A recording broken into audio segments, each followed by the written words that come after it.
그러니까 신년을 맞아서 뜨거운 고백이 있는 견찬양에 대해서 감사합니다. 오늘 신년 특강 말씀으로 여러분들과 말씀을 나누도록 하겠습니다. 함께 나눌 말씀의 제목은 청년들아 세월을 아끼라 라는 제목으로 말씀드리겠습니다. 잠깐 기도하겠습니다.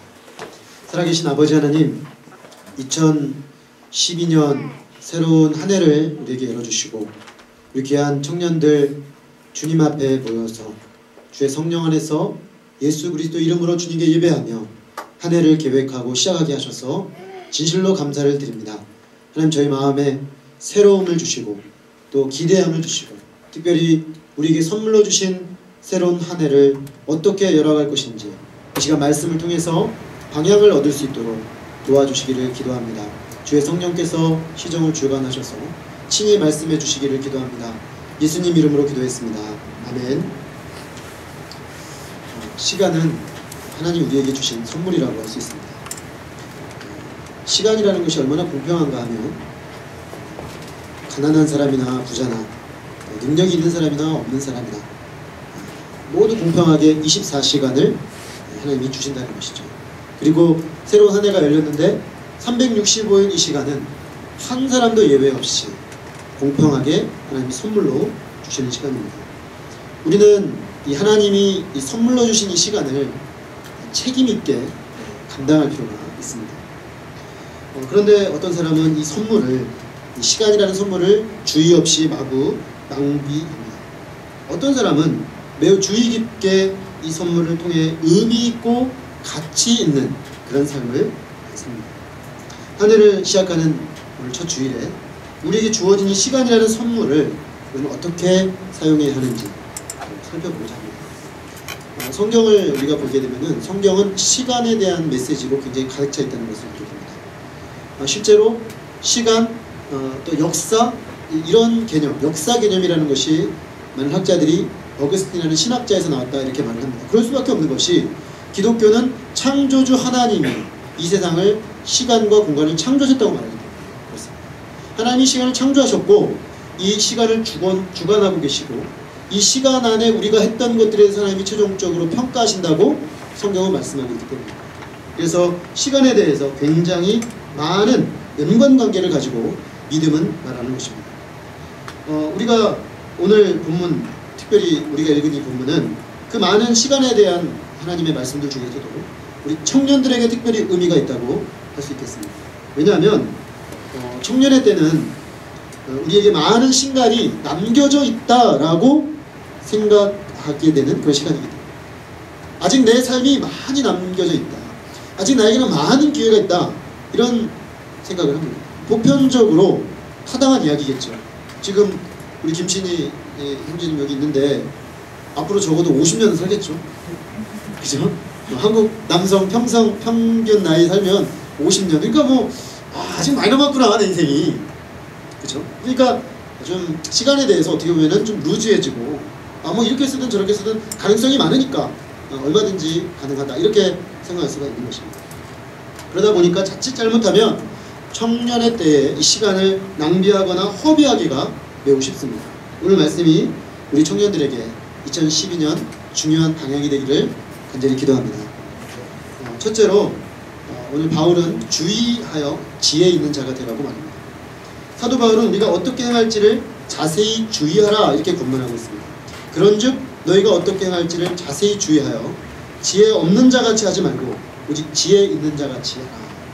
이 그런즉이라고 했는데, 이 그런즉이라는 말은 5장 1절부터 14절을 받는 말씀입니다. 1절부터 14절 말씀은 하나님의 자녀들은 빛의 자녀다라는 것입니다.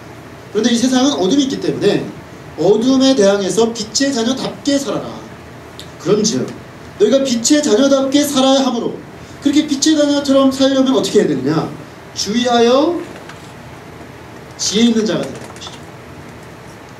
주의하라, 자세히 주의하라. 이거는 철저하게 주의 깊게 행할 것을 알고 매우 조심해서 너의 삶을 진단하고 계획하는 것입니다. 이것이 지혜 있는 삶이라는 것입니다.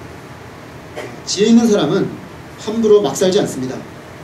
주의 깊게 살펴보고 내가 이 길은 갈 길이고 이 길은 내가 멸망의 길이구나, 이 길이 살 길이고 이것은 내 영혼과 인생을 죽일 수 있는 길이구나. 분별해가는 거죠. 분별하면서 어떻게 하는 것이 지혜롭게 사는 것인지, 어떻게 하는 것이 시간을 잘 쓰는 것인지를 조심하면서 살펴보는 태도라고 할 수 있겠습니다. 젊은 때에는 사람들이 닥치는 대로 살기가 쉽습니다. 요즘 닥치고 이런 말이 유행이죠. 닥치고 정치, 그죠? 근데 젊은 사람들에게 팍 와서 꽂히는 말이에요. 그냥 닥치라는 말은 이것저것 따지지 마라. 그냥 꽂히는 대로 살아라, 이런 얘기죠. 한편으로 이거는 젊은이들의 특권이라고 볼 수 있겠습니다. 이것저것 두려움 없이 시도해보고 자신에게 있는 가능성을 점검해보는 것입니다. 그런 도전과 두려움 없는 용기를 통해서 인류는 뜻밖의 놀라운 선물을 젊은이들을 통해서 받기도 했습니다. 인류 역사의 진보를 보면은 20대 청년들이 겁없이 도전해서 이뤄낸 성취가 큰 도전을 가져온 경우가 굉장히 많이 있습니다. 그런 점에서 볼 때 이것저것 너무 많이 따지지 않고 뭔가 닥치는 대로 한번 해보는 그런 정신, 그런 도전 정신은 필요한 것이라고 하겠습니다. 그런데 우리가 그렇다고 해서 우리가 모든 것을 내가 내 삶에서 다 할 수 있다, 이렇게 생각하는 것은 상당히 심각한 생각입니다. 그런 생각을 슈퍼맨 콤플렉스라고 합니다. 슈퍼맨 콤플렉스. 나는 슈퍼맨이기 때문에 이쪽으로 슉 날아갔다가 저쪽으로 슉 날아갔다가 이것도 했다가 저것도 했다가 내가 마음만 먹으면 다 할 수 있다. 내 삶 중에 내가 그냥 뜸만 주면 다 이루어진다. 내 손은 마이다스의 손이다. 만지면 금으로 변하는. 이렇게 자기 자신을 생각하는 사람들이 왕왕 있습니다. 어떤 사람은 마치 자기가 모든 것을 다 할 수 있는 것처럼 인생을 살아갑니다. 그래서 이것도 하고 저것도 하고 이것도 찔러보고 저것도 찔러보고 다 해보는 거죠. 사실 그런데 삶이 그렇지가 않습니다. 세상 사람들, 세상에 이렇게 대학생들 중에 그런 사람 종종 보는데요. 가장 어리석은 사람 중에 하나가 자기가 술 세다고 자랑하는 사람이에요. 제가 볼 때는. 술 세다고 막 자랑해요. 그러면서 자기가 얼마나 센지를 보여주기 위해서 막 퍼마셔요. 어떻게 되겠습니까? 간이 붙죠. 그죠? 간이 그 술을 견뎌내지 못하고 망가집니다. 그러니까 내가 가지고 있는 용량이 있어요. 인간이라는 존재는. 내가 감당해낼 수 있는, 간이 해독해낼 수 있는 힘이 있어요. 근데 그것을 넘어서서 계속 마셔버리면 누가 그걸 당해내겠습니까?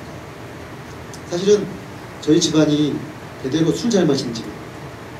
근데 술로 망한 분들이 많아요. 술 먹는 걸 자랑했는데 술로 망한 분들이 참 많아요. 제가 너무 가슴이 아파서 내가 대학 올 때는 절대 마시지 말았는데 저도 한동안 빠져 있었어요. 근데 하나님이 거기서 빠져나오도록 하셨는데, 그 사람들의 어리석음이라는 건 뭐냐면 내가 어느 정도가 한계인가를 잘 모른다는 거죠. 내가 어디까지 집중해야 되는지를 잘 모른다는 거예요. 그래서 마치 모든 것을 다 할 수 있는 것처럼 생각하고 다 하려고 하는 거죠. 인생을 사는 참된 지혜의 첫 번째는 우리의 한계성을 깨닫는 데 있습니다. 우리는 시간의 한계가 있습니다. 공간의 한계도 있습니다. 물질의 한계도 있습니다. 사실 자신의 한계를 뛰어넘는 사람도 우리 가운데 있습니다. 그런 사람의 특징이 뭐냐면 1차적으로 한계를 정확하게 아는 사람입니다. 내가 한계가 어디까지인지를 정확히 아는 사람들이야말로 진정하게 한계를 뛰어넘는 것을 우리는 발견하게 됩니다. 세계적인 스포츠 선수들 중에 한 분야의 최고가 된 선수들을 한번 보십시오. 그 사람들 보면 다양한 재능이 있는 사람이 많습니다. 예를 들면은 김연아 선수 보면은 연예인 같지 않아요? 요즘 보면 거의 연예인 같아요. 참 이렇게 사람이 아름답고 이렇게 뭔가 당당하고 그 연예인들하고 어울려서도 전혀 꿀리지 않고 말이에요. 야, 쟤는 굉장히 끼가 있는 애구나, 이런 생각을 해요. 근데 그 친구가 10대 초반 8살 때 신발을 신기 시작해서 지금 정상에 설 때까지 12년 동안 한 가지만 했어요. 마치 이 사람이 피겨스케이팅밖에 할 줄 모르는 사람처럼 살았어요. 여기 굉장히 중요한 원리가 있습니다.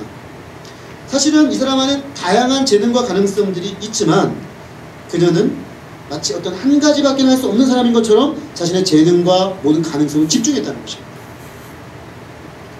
인간이 가진 한정된 시간과 능력을 한 가지에 집중함으로써 다른 사람들에게 발견할 수 없는 탁월함을 드러내는 사람들이 한 분야의 정점에 서 있는 사람이다, 이렇게 말할 수 있습니다. 흔히 많이 알려진 원리 중에 만시간의 원리라는 것이 있습니다. 만시간의 원리가 뭐냐면 누구든지 한 가지 일에서 만시간을 투자하면 그 분야의 달인이 될 수 있다는 것입니다. 우리가 김병만 씨가 달인이잖아요. 근데 이 사람이 얼마나 노력하는 사람인지 몰라요. 그러니까 매번 나올 때마다 특이한 걸 보여주잖아요. 그죠? 그런데 그 특이한 걸 보여주기 위해서 굉장히 본인이 엄청난 에너지를 써요. 그러니까 매번 뭔가 보여주는 거죠. 그 키스 앤 크라인가요? 그 피겨스케이팅 하는 그 프로그램이 있었어요. 근데 이 사람이 그 프로그램을 소화해내기 위해서 선수처럼 훈련했어요. 선수처럼. 우리가 달인이라는 프로그램을 하기 위해서도 한 개그맨이 그 정도 하는데 정말 한 분야의 최정점에 서 있는 사람이 되려면 집중하지 않고서는 아무런 열매도 맺히지가 않는다는 것입니다. 제가 한번 계산을 해봤습니다. 만시간이 나오려면 그 정도 해야 된다. 하루에 한 4시간씩 하고 하루도 빼지 않고 365일 다 4시간씩 해서 꼬박 7년이 걸리더군요. 대단한 거예요. 그러니까 하루에 4시간씩 하루도 빼지 않고 7년 하면 만시간 나오는데 그 정도의 에너지를 쏟아보면 누구나 달인이 된다는 거죠. 그런데 우리 주변에 달인은 많지 않습니다. 왜냐하면 사람들이 많은 가능성과 재능을 낭비하기 때문입니다. 이것도 해보고 저것도 해보고 저것도 찔러보고 이것도 찔러보다 보니까 결국에는 그 사람이 할 수 있는 가장 가치 있는 중심적인 가치가 드러나지 못하는 거예요. 그리고 결국에는 인생을 낭비하고 많이 허비해버리는 것입니다. 지혜로운 집중. 우리 청년의 때 정말로 필요한 것은 바로 이 지혜로운 집중이라고 할 수 있겠습니다. 지혜로운 집중을 하기 위해서 우리가 반드시 해야 될 것이 있는데 그것은 모든 일이 다 똑같은 거다라는 생각을 버려야 됩니다. 모든 일이 다 똑같다. 내가 이걸 하나 저걸 하나 인생 뭐 있냐 이런 사고가 굉장히 심각한 문제가 좀 있다고 봅니다. 왜냐하면 모든 일이 다 똑같은 것이다라고 생각하면 선택하고 집중해야 될 필요를 느끼지 못하는 것이죠. 그러나 우리는 반드시 바른 것을 선택하고 집중해야 될 것과 집중하지 말아야 될 것을 구별해야 합니다. 그것이 지혜입니다. 그것이 지혜입니다. 대학교 들어와서 많은 시간들이 내게 주어졌다고 해서 다 할 수 있습니다. 우리는 뭐든지 다 할 수 있어요. 그러나 내가 집중해야 하는 것입니다. 젊은 날 특별히 집중해서 한 7년 살아보십시오. 어느 분야에서든 7년 정도 집중해서 하루에 4시간씩 쏟아보면 다 뭔가 할 사람이 됩니다. 여기서 그렇지 못한 사람 아무도 없습니다. 근데 문제는 우리가 이런 지혜가 없는 것이죠. 오늘날 우리는 지식 정보화 시대를 살고 있다고 말을 합니다. 지식은 무엇이고 정보는 무엇이고 지혜는 무엇입니까? 정보는 그냥 어떤 사실을 담고 있는 거죠. 예를 들어서 오늘 날씨가 참 춥다. 이게 정보죠. 정보. 근데 지식은 뭐냐면 지식은 이 정보들 중에서 쏟아지는 정보들을 체계화하는 것입니다. 그것이 지식입니다. 그래서 어떤 정보들 속에서 쓸만한 것을 가려내는 사람, 그런 사람을 우리는 지식인이라고 합니다. 그렇죠? 같은 정보를 보는데 지식인들은 뭐가 다르냐? 아, 이것이 쓸만한 정보라는 걸 빨리 캐치하는 거죠. 요즘 같은 시대는 지식인들이 부가가치 상품을 많이 가지고 있어요. 그래서 그 사람들이 많은 돈을 벌죠. 그죠? 제가 이 펀드 매니저로 일하고 있는 우리 한 형제님하고 대화를 하다가 깨달았는데 파생상품을 다뤄요. 파생상품은 뭐냐면 엄청난 리스크가 있어요. 엄청난 리스크가 있는데 그게 성공하면 엄청난 부가가치를 얻어서 돈을 떼돈을 버는 거예요. 근데 그거 하다가 망한 사람들이 많아요. 돈 몇 천만 원, 몇 억씩만 날려버리는 사람 진짜 많습니다. 그런데 그 친구가 그런 얘기를 해요. 그 분야의 최고 전문가들이 누군가 이렇게 살펴봤더니 다들 당대 최고의 독서가들이에요. 엄청나게 책을 읽었다는 거예요. 고전서부터 시작해서 현대 이 재정, 회계, 그리고 경제 흐름 시스템까지 다 꿰고 있다는 거예요. 그러니까 그 리스크를 감당해낼 수 있는 포인트를 딱 잡아내고 흐름을 탁 타버리는 거예요. 그게 지식입니다. 지식의 힘이죠. 우리가 이 지식의 힘을 일찍이 알기 때문에 사람들이 다 지식을 얻고자 혈안이 돼 있어요. 그렇죠? 이 정보들을 분리해가지고 어떻게 쓸모있는 지식을 만들어낼까? 거기 관심이 있습니다. 그런데 지식만 가지고서는 안 됩니다. 지식은 한계가 있습니다. 왜 그런가 하면 이 지식 쌓아가더라도 지혜가 없으면 그 지식이 그 사람을 파멸시킬 수도 있습니다. 예를 들어서 제가 아까 말했던 그런 지식을 가진 사람이 있다고 칩시다. 그러나 그 사람이 인간이 어떤 존재인지, 인간이 욕심과 또 죄성을 위해서 얼마나 쉽게 무너질 수 있는 한계적인 존재인지를 알지 못한다면 그 물질, 자기가 얻은 물질을 가지고, 자기가 가지고 있는 그 지식을 가지고 결국 자기 인생을 파멸로 이끌어갈 수도 있는 것입니다. 이것이 지혜입니다. 그러니까 지혜는 많은 이 내가 가진 지식을 가지고 어떻게 이 지식을 적절한 때 적절한 방법으로 쓸 것인가를 결정하는 것입니다. 오늘 사도 바울은 너희들은 지혜 있는 자가 되라고 한 것입니다. 어떻게 행할지를 주의하여 지혜 있는 자가 되라. 지혜 없는 자같이 되지 말고 지혜 있는 자가 되라. 오늘날은 정보와 지식의 홍수 속에서 젊은이들이 정보와 지식의 홍수 속에 헤매이기가 너무나 쉽습니다. 어디로 가야 될지, 무엇을 해야 될지. 그래서 이쪽이 좋다 그러면 이쪽으로 확 쏠렸다가, 저쪽으로 좋다 그러면 저쪽으로 확 쏠렸다가, 유행 따라서 그냥 사람들이 확 왔다 갔다. 왜 그렇습니까? 지혜가 없기 때문에 그렇습니다. 결국 그렇게 살다 보면 시간이 낭비됩니다. 내가 뭘 위해 살아야 되는지, 이 짧고 고귀한 인생을 무슨 가치 있는 인생을 살아야 되는지를 분별하지 못하게 되는 것입니다. 여러분, 지혜가 어디에 있습니까? 잠언 1장 7절은 이렇게 말합니다. 여호와를 경외하는 것이 지혜의 근본이라고 했습니다. 그러나 1장 7절 하반절에 이렇게 말합니다. 미련한 사람들은 지혜와 훈계를 멸시한다고 했습니다. 지혜의 근본이신 하나님을 경외함으로 지혜롭게 지식을 분별하고 정보를 취사 선택해서 시간을 규모 있게, 그리고 하나님 원하시는 일에 집중해서 사용함으로 열매 맺는 우리 사랑하는 모든 형제님들 되기를 간절히 기도합니다. 둘째로 세월을 아끼라 했습니다. 바울은 지혜 있는 자의 삶을 먼저 세월을 아끼라 라고 권면하고 있습니다.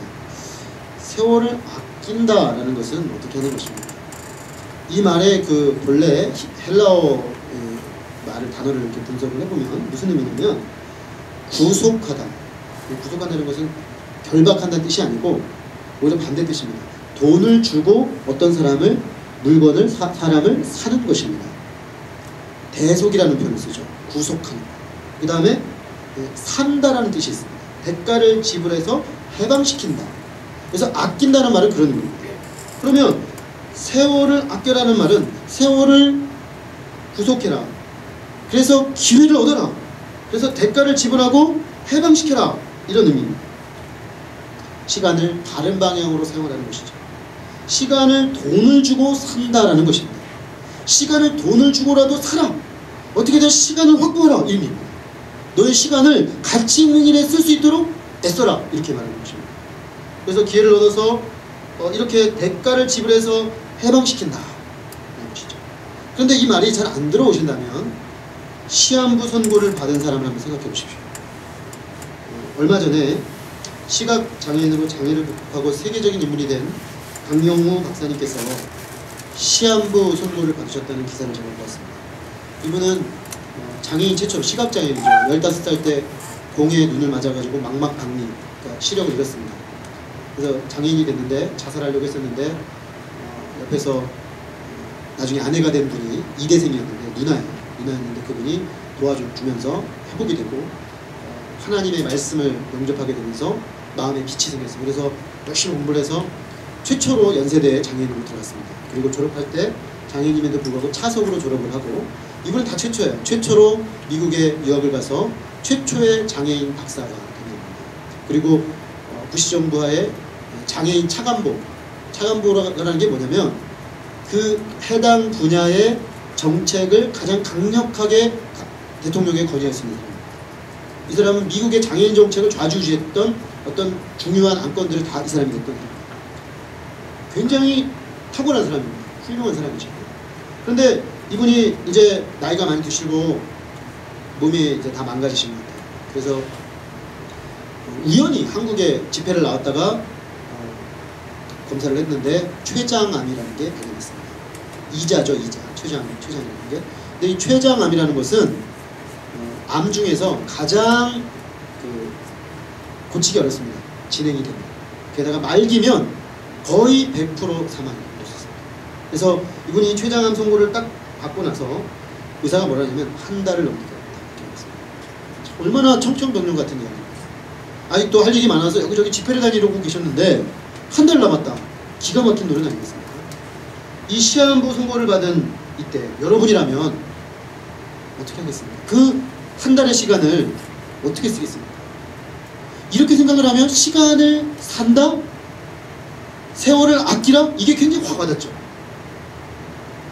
강 박사님은 그동안 자신의 인생에 임한 하나님의 사랑과 은혜를 감사하고 주변에 자신을 도와준 사람들에게 감사의 편지를 썼다고 합니다. 메일을 보냈습니다. 저도 인터넷에서 읽었는데 제가 한 달밖에 남지 않았다는 선고를 받았는데 아무래도 제가 더 이상 살긴 어려울 것 같다. 굉장히 담담하게 쓰셨어요. 나는 내 인생에 대해 별로 후회는 없다. 왜냐하면 내가 장애가 있었음에도 불구하고 나의 인생 가운데 하나님의 은혜로 정말 풍성한 은혜를 누리며 살았다.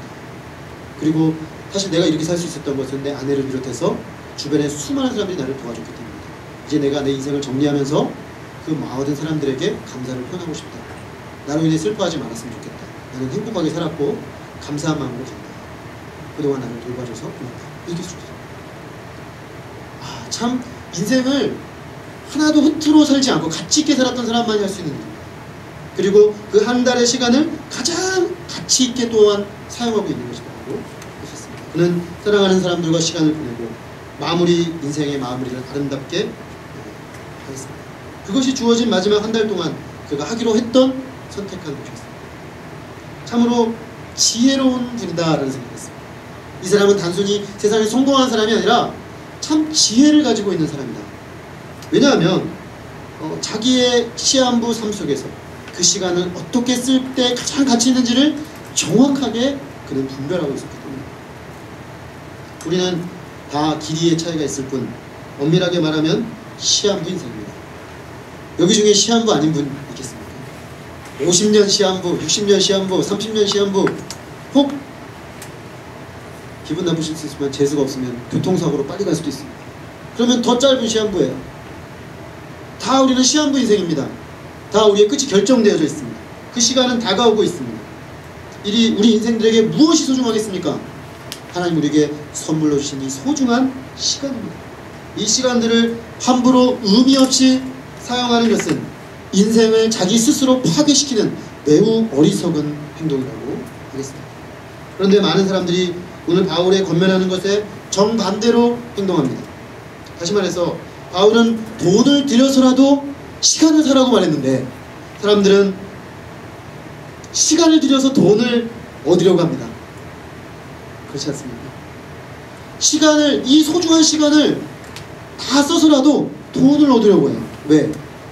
그게 돈이 필요하죠. 사는 날 동안 안정을 주고 뭔가 근사함을 주고 사람들이 그래도 돈 있는 사람한테는 존중을 해주니까. 그런데 그 시간들 동안에 그 사람이 다 쏟아부어서 얻은 그 돈이 사실은 그 많은 가치 있는 것들을 상실해가는 시간들이라는 사실을 사람들이 잘 기억을 못합니다. 주객이 전도돼 버렸습니다. 이렇게 주객이 전도돼 버린 사람들은 그 삶이 많은 것들이 낭비되어 버리는 것입니다. 낭비되고 있어요. 인생이 낭비되고 있습니다. 존 파이퍼라는 미국의 침례교 목사님은 이런 책을 썼습니다. 삶을 낭비하지 마라. 삶을 낭비하지 마라. 무엇이 삶을 낭비하는 것입니까? 우리의 삶을 들여서 가장 가치 있는 일을 위해 살아야 되는데 내가 한 달 남았다고 했을 때 여러분은 무엇을 위해 쓰시겠습니까? 돈 벌겠습니까? 한 달 남은 기간 동안 여러분 돈 벌겠습니까? 그 돈 벌어서 뭐 하게요? 그 한 달 남은 기간 동안에 무슨 명예를 얻으려고 하겠습니까? 그 한 달 남은 기간 동안에 여러분은 뭘 얻으려고 하겠습니까? 잘못된 인생의 목적을 향해 달려가는 것 자체가 인생을 낭비하고 있는 것입니다. 계속 낭비하고 있는 거예요. 이것이 가치 있는 것이 아님에도 불구하고 영원한 것이 아님에도 불구하고 시간을 쓰고 애를 쓰고 그리고 거기서 울고 웃고 인생이 낭비되고 있는 것입니다. 많은 젊은이들이 자신에게 주어진 인생을 낭비합니다. 그런데 사실 낭비하고 싶어서 인생 이렇게 사는 거지 뭐라고 생각하며 사는 사람도 있지만 낭비하고 싶지 않음에도 불구하고 잘못된 인생의 목적을 향해 줄다름질 치느라고 인생을 낭비하기도 합니다. 어떤 분은 하나님 앞에서 자신에게 주신 선한 뜻을 깨닫고 하나님이 원하시는 아름다운 삶을 살기보다, 하나님이 내게 주신 그 삶을 살기보다 주변에서 하는 대로, 이 시대가 좋다고 하는 대로 그저 따라가는 삶을 삽니다. 이것도 낭비입니다. 이것도 인생을 낭비하는 것입니다. 왜냐하면 하나님은 우리 각 사람을 선한 뜻을 가지고 창조하셨고 그리스도 안에서 하나님의 형상을 닮은 존재로 빚어가시고자 하십니다. 이 하나님의 형상으로 빚어가는 과정은 다른 그 누구가 아니라 내가 되어가는 것입니다. 하나님이 원하시는 그 사람이 되어가는 것입니다. 하나님의 관심은 사람을 만드는 데 있습니다. 우리의 관심은 뭐 성취에 있고 돈 버는 거에 있고 명예를 얻는 거에 있지만 하나님의 관심은 우리에게 있습니다. 우리를 사람으로 만들어가는 것, 하나님 닮은 인격의 사람으로 만들어가는 것, 예수 그리스도의 인격과 가치를 가진 사람으로 만들어가는 것, 명품 인생을 만드는 것, 그것이 하나님의 관심입니다. 하나님은 늘 사람을 만들고 사람을 준비시키는 일을 하십니다. 그리고 사람이 만들어지고 사람이 준비되면 그 사람은 어딜 가는 가치 있는 일을 합니다. 사람이 되면 그 사람은 회사를 들어가든 교수를 하든 일반 직장을 가든 풀타임 사역을 하든 파트타임 사역을 하든 어떤 일을 하든 그냥 가정주부가 돼도 명품으로 빚어진 사람은 그 사람을 통해 명품 자녀들이 태어납니다. 그 사람을 통해 명품 남편이 만들어집니다. 그 사람을 통해 많은 사람들이 복을 얻습니다. 중요한 건 내가 어떤 사람이냐는 것이죠. 하나님이 내게 원하시는 그 사람이 나는 되어가고 있는가? 그것입니다. 그런데 오늘날 많은 사람들이 유행을 따라서 이리 휩쓸리고 저리 휩쓸립니다.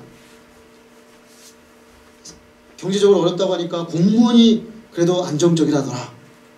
그러니까 자신의 적성과 취향과 가치는 생각도 안 하고 그냥 공무원 시험 다 봅니다. 아, 그래도 제일 철밥통은 교사야.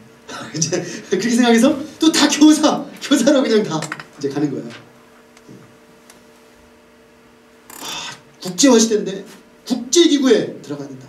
언제 한번 바람이 불었죠. 반기문 사무총장이 UN 사무총장 된 다음에 고등학교 애들 대부분 다 국제기구 간다고, 대학생들도 다 국제기구 간다고 그냥 몰려들었어요. 그러니까 유행 따라 이제 갔다가 저리 갔다가 사는 거예요. 그 시간들은 아무도 보상해주지 않습니다. 낭비되어주고 있는 것이죠. 사람에 따라서 그것이 자신의 적성에 맞고 의미 있는 일일 수 있습니다. 그러면 해야죠. 그러면 그것을 하는 것입니다. 그러나 자기에게 맞지도 않고 자기가 누군지도 모르고 내가 무엇을 위해 가장 가치 있고 행복한지도 생각하지 않고 그저 유행에 따라 휩쓸려 다니는 인생은 수많은 소중한 시간들을 낭비하고 있는 것입니다. 우리는 내가 누구인지를 알 필요가 있습니다. 그러기 위해서는 창조주 하나님이 어떤 분인지를 알아야 됩니다. 왜냐하면 그분이 나를 만드셨기 때문입니다. 하나님을 알고 나를 아는 사람은 하나님을 아는 그것에서 답이 다 나옵니다. 나를 아는 것에서 답이 나옵니다. 그래서 내가 난 이런 사람이구나. 내가 어떤 삶을 살아야겠구나. 내가 어떤 삶을 살 때 가장 행복하구나. 어떤 삶을 살 때 내가 가장 열매 맺는 삶을 살 수 있겠구나. 내가 여기에 만 시간을 투입하면 나도 달인이 되겠구나. 이런 것이 나오는 거죠. 사람들은 그거는 묻지도 않고 무조건 달립니다. 무조건 뛰어요. 무조건 열심히 해요. 무조건 시험 봐요. 무조건 공부해요. 무조건 점수 따요. 그 다음에 어떻게 합니까? 그래서 막상 자기에게 어떤 삶의 자리에 딱 주어지면 어떻게 할 줄을 몰라요. 어떻게 할 줄을 몰라요.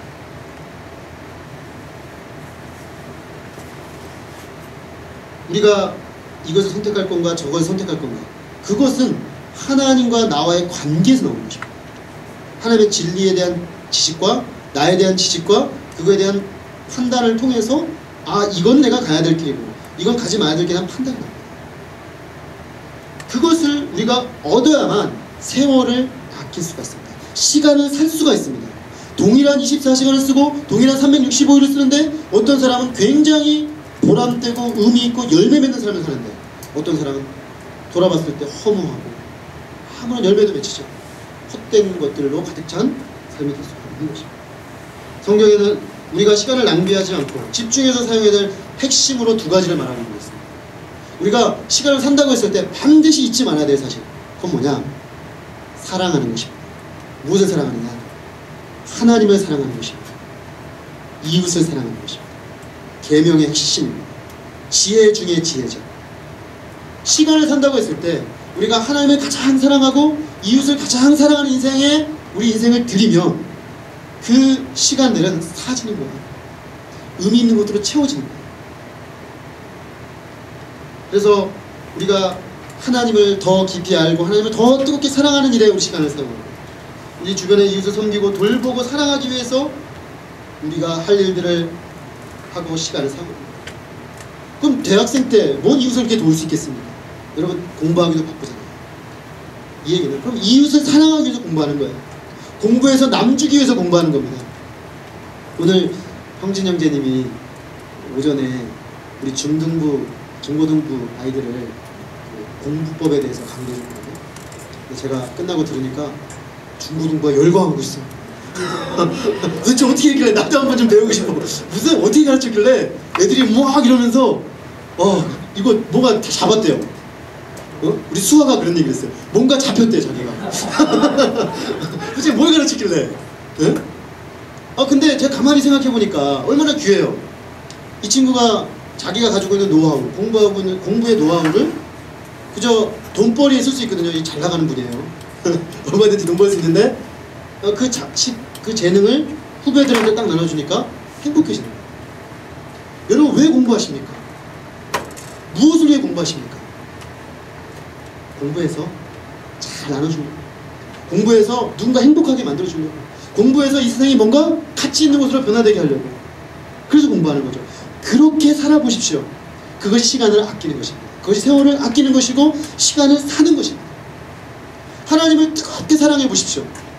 그러면 하나님의 그 사랑이 내 안에 가득 차서 주변 사람들을 섬기고 나를 건강하게 사랑하고 이 세상을 아름답게 만들 수 힘이 생깁니다. 그것이 세월을 아끼는 것입니다. 돈을 목적으로 사는 세상에서 돈을 가지고 하나님을 섬기고 돈을 가지고 이웃을 섬기는 삶을 사십시오. 지금 자본주의가 완전히 모든 걸 장악해버린 이 세상에서 돈이 없이 살 수가 없습니다. 돈 벌어야 됩니다. 그런데 우리는 세월을 아끼는 사람들은 어떻게 사느냐? 내가 돈을 벌었어. 하나님의 가치 있는 곳에, 뭔가 연약하고 부족함이 있는 곳에 쓰리라. 그렇게 생각하면서 돈 버는 거예요. 그러면 그 사람은 돈을 가지고 시간을 사는 것입니다. 돈을 가지고 인생을 사는 것입니다. 여러분, 돈에 팔려간 인생을 사지 마시고 돈을 가지고 시간을 사고 세월을 사는 그런 인생을 사시기를 바랍니다. 우리가 그러기 위해서는 영적으로 깨어날 필요가 있습니다. 하나님 앞에서 우리에게 지금 주신 이 금과 옥저와 같은 시간들을 하나님 앞에서 영적으로 깨어나서 온전하게 사용하게 되기를 간절히 기도합니다. 그래서 우리의 삶을 마감하는 그날, 우리도 어느 순간 듣겠죠. 이제 몇 달 남지 않았습니다. 그런 송도를 들을 때 우리도 그 강영호 박사님처럼 나는 후회함이 없습니다. 난 너무나 아름다운 인생을 살았습니다. 하나님으로 인해서, 내 이웃들로 인해서. 이제 내 남은 삶을 사랑하는 사람들에게 감사하고 아름답게 마무리하기를 바랍니다. 이런 고백해야겠습니다. 내가 후회 없이 가치 있는 삶을 살았노라고 고백하는 그런 젊은이들 다 되시기를 기도합니다.